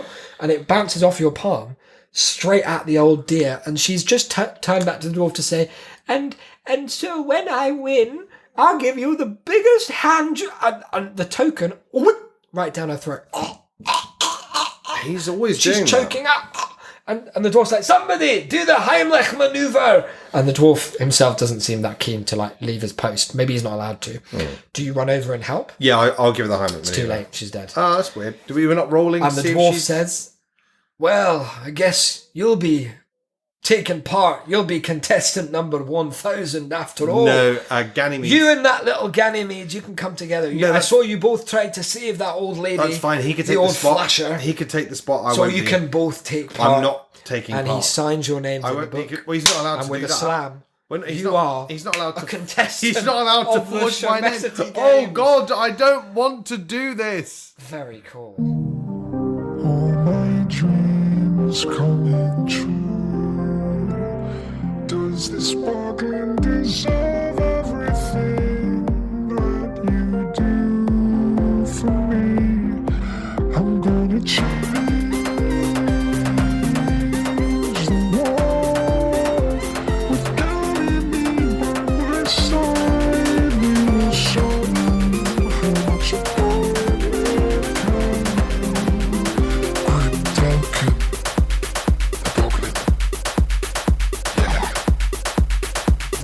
You are, let's skip ahead a little while. You were shown to your free accommodation, and it turns out that you and Ganymede are going to be roomies. And he sets up, he says, which bunk do you want, sir? You can have top if you like. If you can get up there. And he's trying to have fun with you. I'm so devastated to be you. spending more time with Ganymede. Why is that? He annoys me. Okay. He's pathetic. No, I mean, he could be your little friend and protege, I suppose. No, he's pathetic. That's one way of thinking about it is like... He hasn't got it in him to be a boglock like me. He says, it's nighttime now, and you picked the top bunk. You didn't really want it that much, but you feel like Ganymede probably did, so you were like, fuck him, I'll have that. And you guys are falling asleep, and you get the sense that in the silence, Ganymede's going to misjudge this as one of those moments where you like have a deep conversation, like just before night. And you hear him kind of shuffle in the bed and stretch up, and he's like, Mr. Delcquest, sir? Mr. Delcquest? And he says, oh, he's asleep. Well, maybe something will get through to him. And he tells this tale and spins this web about the town that he comes from, which is overrun, has been overtaken by this evil dictator. his name is in a language you can't quite grapple with or pronounce because I didn't write one, so we don't know what it is. That's okay. And he tells you this story about how he's only like 11 years old, this little kid, and he's entered because he wants to free his people. Yeah, he mentioned something says- about that. He said something about a blight. He reaches up and puts his hand on your sleeping shoulder and just sort of shakes you slightly, and you're like, ugh, what? And he's like, Mr. Delcquest, maybe if you win, you'll consider allowing me the boon of his ark. How do you respond? I respond with no. And he goes back to sleep. Okay, good. It's the morning. You're woken by Ganymede praying very loudly in a way that involves a kind of like, it's not one of those lying down prayers or in kneeling. It's a prayer that involves like quite a lot of jigging about, which you haven't seen before, but you're probably interested to see this new religion. He's praying. I'm wondering if the Zark. call token could just go straight down his throat. Do you want to join in with the prayer? No, Okay. that's okay. Morning, sir. How did you sleep? Yeah, very, very poorly because you kept waking me up. I had a great dream. Yeah, I'm sure you did. Shall I tell you about it? No, thank you. Maybe at breakfast. I don't want you to do that. You head down. There's a knock on the door, and it's one of the officials of the games, and you're led down to a place called Champions Rest, which is just a kind of big room. It's got cereal. Is it where the champions rest? Well, not really, because I guess Champions Rest would really have just been the room you were sleeping in. But this is like Champions. It should have been called like Champions Chill Out, Champions Vibe, they just Champions kind Rec of, Room. It's a misnomer. There's like a table football situation. Oh, that's quite There's cool. vending machines free for you to use Oh, because well, you're a okay. champion. You've got number 1,000 emblazoned on your champion's robe. So I'm the best one. Well, you were the last one. I've got the most points. You and Ganymede are both champion 1,000, interestingly, like a team, which is really cool. Now, when you arrive, one thing you notice is that most of the other people there do seem to be kind of buddied up. Like, there are squads, some of them as big as like 50 people, and not like by chance. It's not like they've met and then teamed up. Like, you'll see, like, there's a group that's entered that's like just dwarves. So they're like a syndicate. Yeah. It's like in the Hunger Games. If any of them wins, then they'll all ask for the same thing. I guess that's the idea. I mean, obviously, you probably get the sense that these are fairly precarious systems, right? Yeah, because, no, you can't. If depending on the nature of the boon, You it can could be never- a betrayal situation. Yeah, exactly. But as you look around and you're kind of scouting out the competition, you see dwarves, you see trolls, you see giants. Yep. You see some of the like fiercest looking warriors from all over the land. What about scarecrows? None. And you and Okay, good. Ganymede probably share a look of mutual like fear. Let's not put too fine a point on it. Fuck. Because you like, oh, Jesus We're taking Christ. it seriously. How are we going to compete against those? And it's at that point that Ganymede does something really special. And I think this is going to, I don't know, I'm getting the sense you haven't been won over by this character so far. I think this could be a turning point. Weird. Okay, go on. He takes his little elf hand and he just slips it into yours. And he's holding your hand now, like in a kind of fatherly way. And one of the dwarves nearby that are like at a table and they're all brewing it up, they're having mead, it's all like sloshing around their beard. One of them notices and they say, "Get a look at that boggling nonce!" And you kind of pull your hand away from Ganymede quite quickly. But for a moment, that was probably quite a beautiful little interaction for Well, you. no, I didn't want him to do it, and But once he did, you were it's like, brought up. oh, wow. It's brought up some trauma for me. Suddenly the lights go out and you hear this thunderous crack. A single spotlight illuminates a human man who rises up from like a revolve. That's not what you rise up from, a lift in the floor. And he's dressed in this gaudy attire, but very stylish. He's got like a blue goatee maybe and a hat and all this shit. And someone in the crowd goes, "Oh, there he is." And then you can hear all the crowd be like, "That's him. That's the Master of Ceremonies." And a voice in the tannoy goes, "Ladies and gentlemen, welcome. Valentine P. Gumdrop." And there's this like thunderous applause, and you probably join in. You're caught up in it. I mean, I've got to, because I've got to try and win some favour back here because they think I'm a nonce. "Ladies and gentlemen, boys and girls, friends beyond the binary, even boglins." And the crowd laughs because he spotted you straight Fucking away. hell.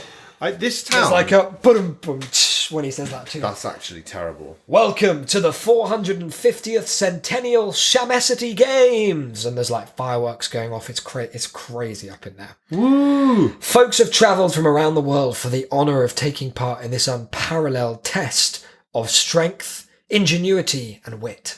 And for what? Why, to win none other What about than the boon of his ark." And you're completely overshadowed by the cheers. what about the stashing contest? Fucking boon! And no one hears what you're on about. Ganymede hears you and he looks a bit confused. Let's be serious for a moment. And the crowd hushes. "Most of you and he's looking at you and Ganymede here, which feels like he's calling you out. Most of you do not have what it takes, and he winks at you. You're wasting your time, and more importantly, you're wasting mine. But it's not too late to back out. A door illuminates as he says this, with a big exit sign over it.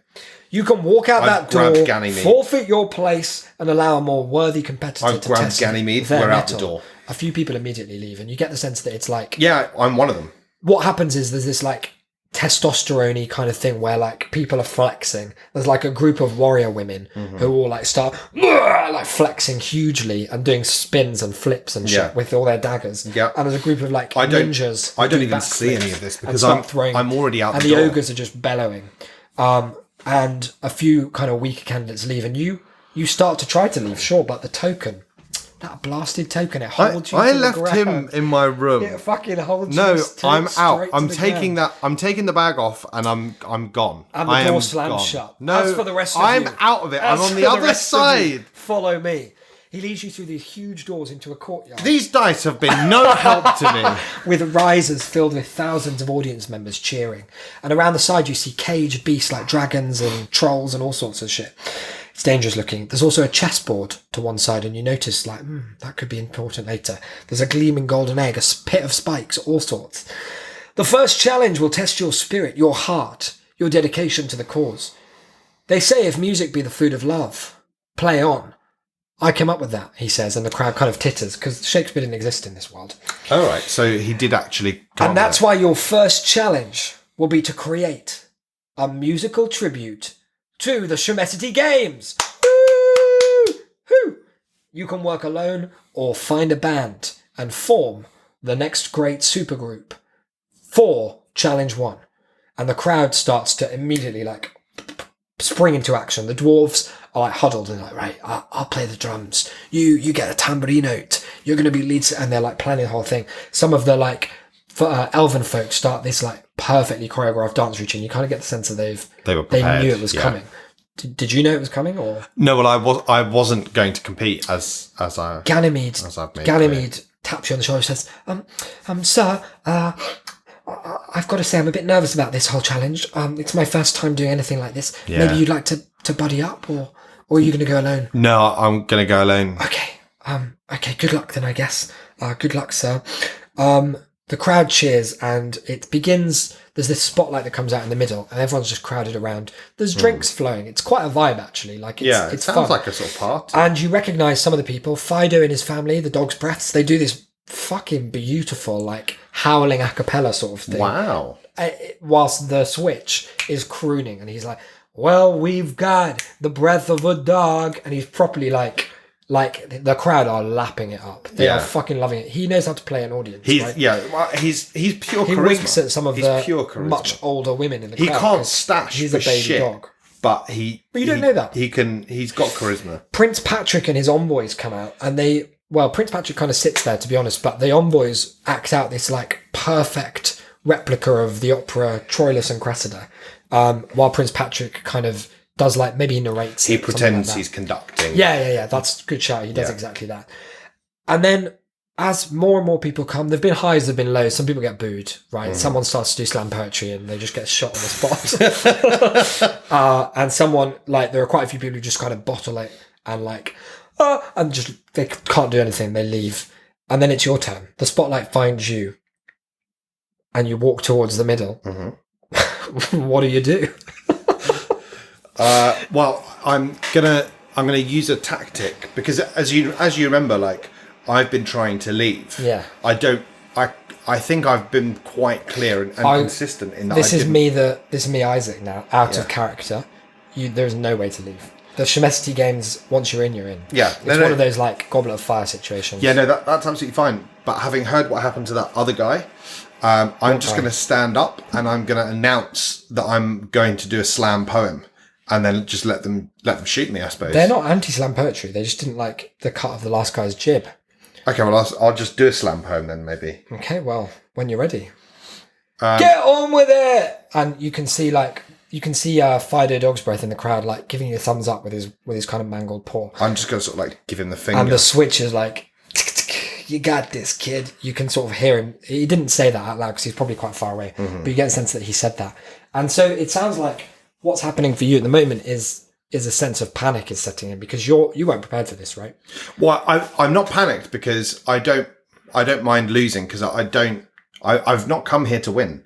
You hear a voice from on high, and it's whatever his name, Mr. Gumdrop was, the Master of Ceremonies. When you're ready, get ready to go. Delcquest, the Boglock, looks like he's having some stage fright there. Everybody, let's give him a hand.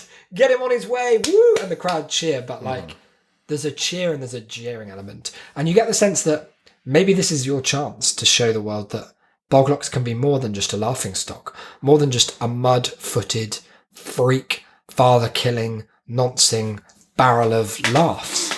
Maybe it's time that the world saw that Boglins are a force to be taken seriously.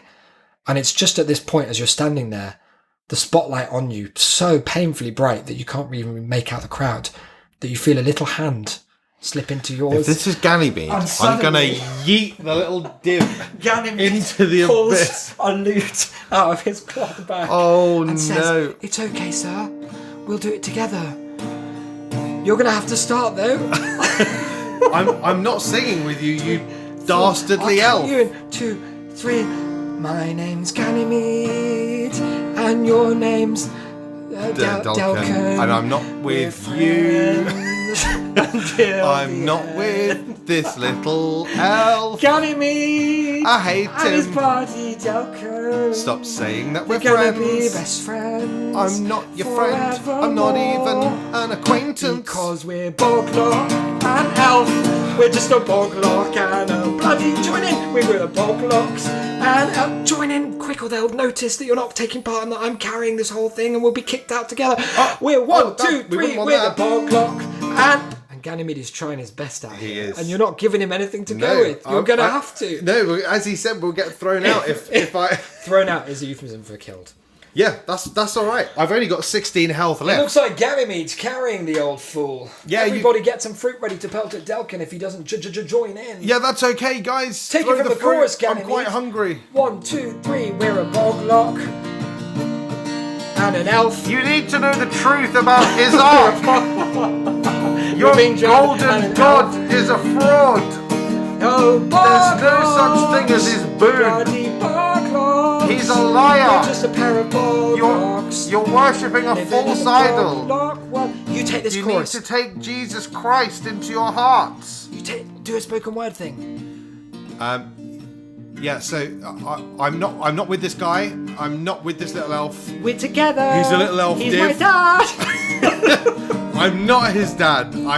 He's been like a father to me. He Since is. we met in '93. I met him 2 days ago. He held my hand and told No, me you it would all did be that. Okay. I've never told you that. I said that you'd fail. He spoke to me at night. No, I was asleep. He came and hugged me tight in our bedroom No, you're. that we share. No, he's really. It was like a mother's womb in there. He's really portraying Another this spoken word inaccurately. So that's why we really think we should win. I should clear up that I'm not a boggling nonce. Nobody said that. No, but they're thinking it. They're throwing. What this guy here is because you. Keep I was talking thinking that, aye. Yeah. Why are you singing with that little kid? Well, I'm not. I'm trying my best, sir, not to. But the thing is, the kid, he's a creep, and he keeps following me. I think I love you, Delcquest. You have. I think together we can be more than we could be apart. You have a weird I think complex I love you. around abuse Delcquest. because I've been nothing but horrid. Now it's time for the outro to start. Because we're... This bit, now the crowd's Better super bored. They're getting their apart. lighters. They're getting their lighters out. Because we're Delcquest. And now you do the backing. We're Delcquest Delcquest. and Ganymede. I'm just Delcquest. We're best friends. Not your friend. Here when you might need. We're gonna win the We're not gonna contest. Hand in hand. If you touch me again, I will jaw you into the He abyss. doesn't mean it when he he says I those mean it. things. He loves me like a son. And once we leave this place today, the contest will be good and won. By someone else. Best friends forever. And you join in with the last bit. The crowd goes fucking insane. They loved it. They loved what you and Why? Ganymede did. Why did they love it? There's There's no no... thing they've ever heard in their lives. What a low bar. Woo! Even the Master of Ceremonies, who's supposed to remain impartial, you'll have noticed that when he singles you out repeatedly for your race, Yeah. is on his feet and he's cheering, fucking yeah, this is what the contest's about, guys. Boo, boo, boo, boo. He does his ham horn. He's like, no one matched that. Delcquest and Ganymede, you're straight on through. The dream team will call you. And he motions to the exit, but not the one that you could leave the games I from. got The excited one for that a says second. level 2. When can I use my divine favour to go home? Now, I'm going to roll my divine favour. oh, if that's unfortunately, you don't have time for that. What happens next is that you get to see there's this kind of X Factor situation that takes place where, you know, all of the contestants are split into 2 rooms. You're already 3. You've been like golden buttoned or whatever it is. But you get to watch from next to the Master of Ceremonies on high while they're split into these 2 rooms, and someone, you can't hear them because they're, you know, they're down there and you're up here on the winner's podium. Someone goes into each room and breaks the news, and about 80% of the people devastated. And I'll tell you why, because they're immediately killed upon hearing that they've lost. They are liquidized. Not by anything that you can see. It's not a violent death, but they just sort of... they burst into liquid. I'm so gutted that we can't lose. And there were all these like gutters and like grates in the room that suck all the goop in, and it just bloop, bloop, bloop, blubs away. Whereas you see the other 20%, someone goes in and they do that kind of fake out thing where the person goes in, it's a wizard, and he goes in with his head bowed and he's like... He's doing all this body language that's like shaking his head and putting his hands up, and like you could probably guess that he's saying like, look, it was a hard contest out there this year. There were some great contenders. There was that dog choir. There was the whole opera. And then of course, I mean, who can forget, you imagine he's saying, Delcquest and the Mead. They were fucking knocked out of the park, that father and son duo. But you're in! And everyone, you hear this huge cheer they come just up. go, yeah. They go, And one thing you do notice is that a lot of the... Well, first of all, you can see the dog's breaths. They look happy as Larry. they didn't get punch. liquidized. No, they're super into the good, next that's round. And good. the switch just like tosses a cigarette up and starts smoking coolly. That is. He's only glad he's won. He's only a puppy. I seem to remember as Yeah, well. Like you so, bet. he's a real rebel. That makes cool. it cool. Very cool. Personally, I find when kids smoke, It's the coolest thing ever. Isn't yeah, it? that is it. Yeah. And the Prince Patrick and his lot, they're through as well, and that's exciting. Now, the time has come. What's his name, Mr. Gumdrop, the Master of Ceremonies, turns to you and says, "You know, Delcquest, I've been Master of Ceremonies here for a very long time, longer than you'd care to know. You do look quite old. Yeah. I have a spell that keeps me youthful," he says.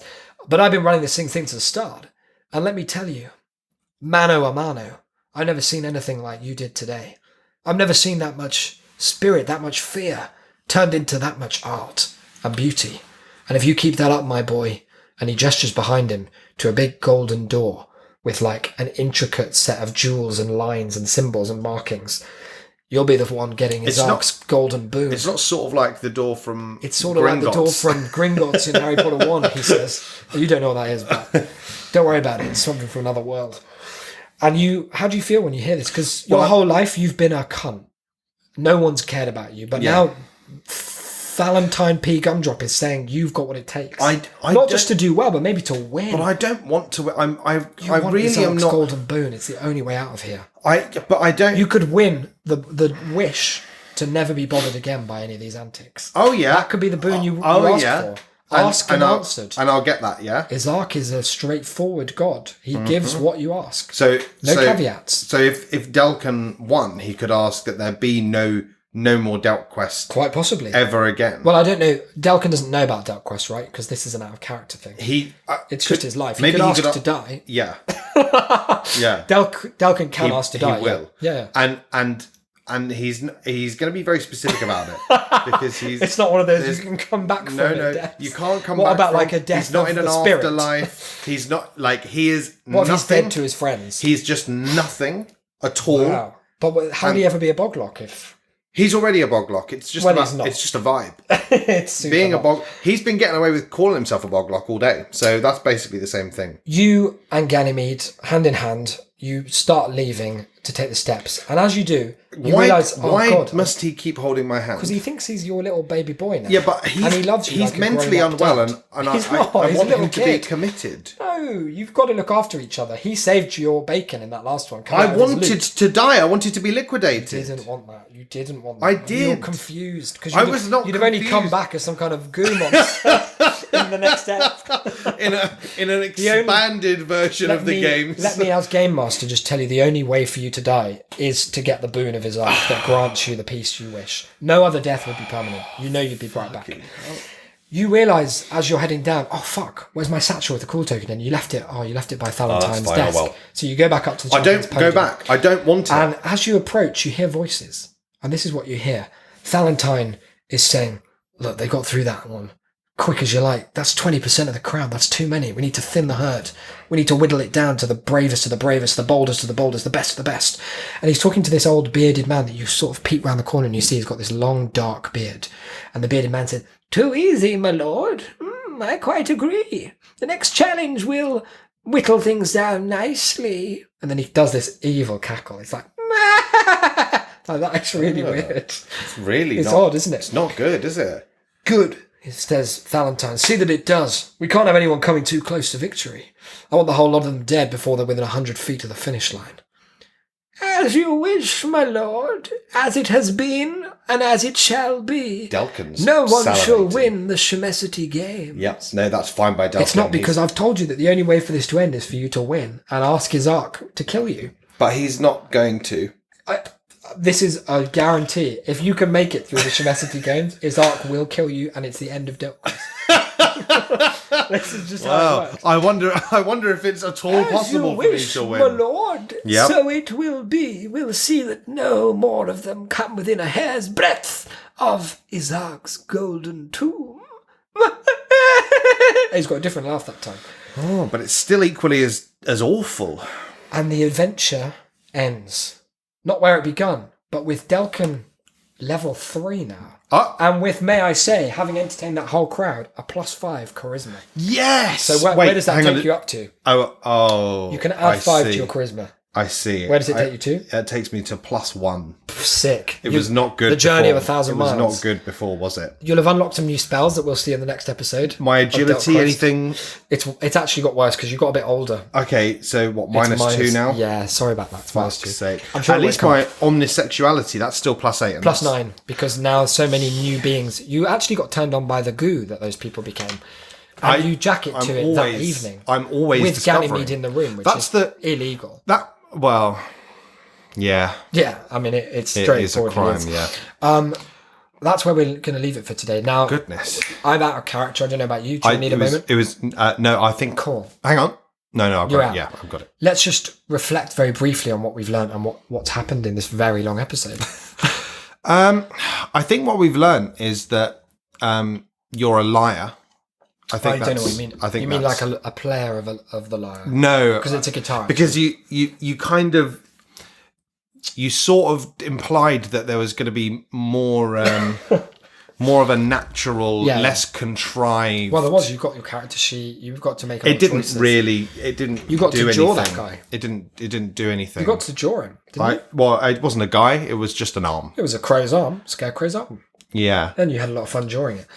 Yeah, you're right. This was a really good adventure. I felt, if anything, and this, I'm not saying that you have to take this on board because I'm sure you won't, but I felt like I had even less agency in this episode of Delcquest than ever Interesting. before. I guess that's a testament to the power of the writing because I led you so organically down a path where it was like, well, of course I'm going to enter the Shemesity games. I think because they sound lit. I think what the problem is that I could see from minute one that you were going to try and get me to partake in these dastardly games. Yeah, and you'd and love to at every single possible opportunity, I did everything I could to not Delcquest's do character, so. though, and you're playing him well in that regard. And unfortunately, it seemed that things contrived sometimes in an understandable kind of plot based way, and sometimes in a very one dimensional call token based way to keep me in Interesting.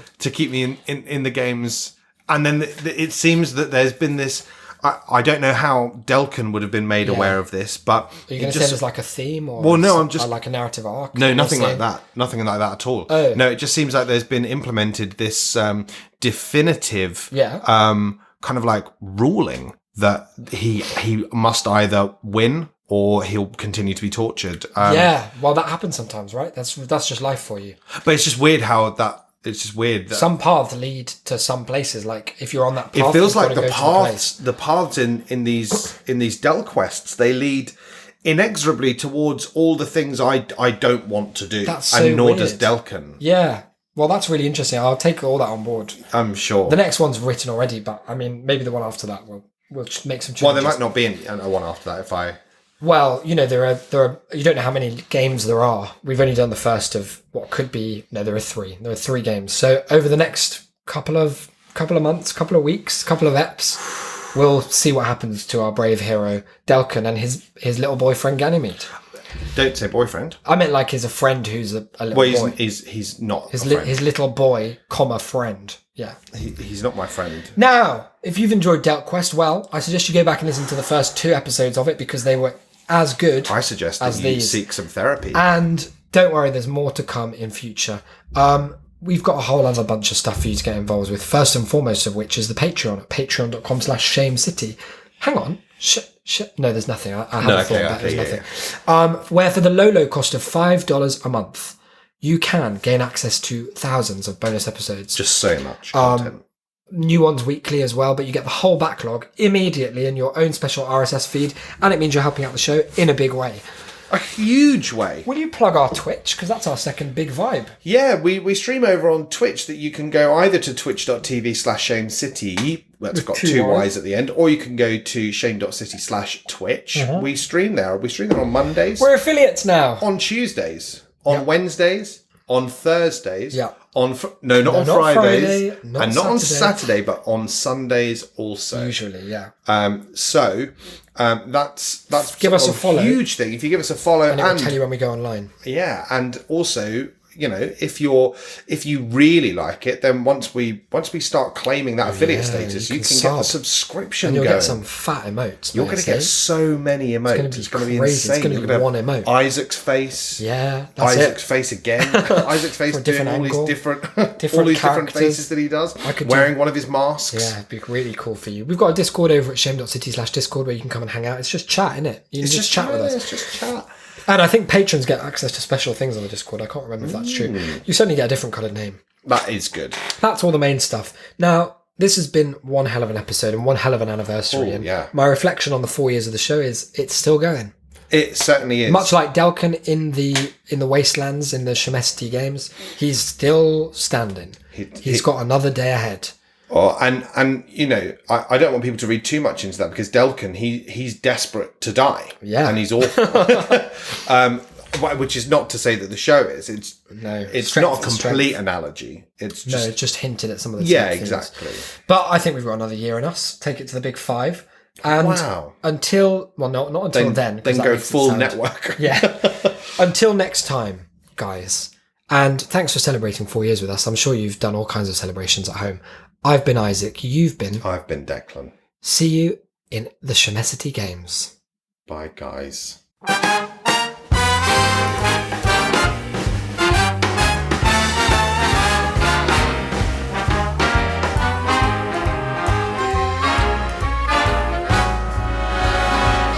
Look for the bare necessities, the simple bare necessities. Forget about your worries and your strife. I mean the bare necessities, oh Mother Nature's recipes that bring the bare necessities of life. Wherever I wander, wherever I roam, I couldn't be fonder of my big home. The bees are buzzing in the tree to make some honey just for me. The bare necessities of life will come to you.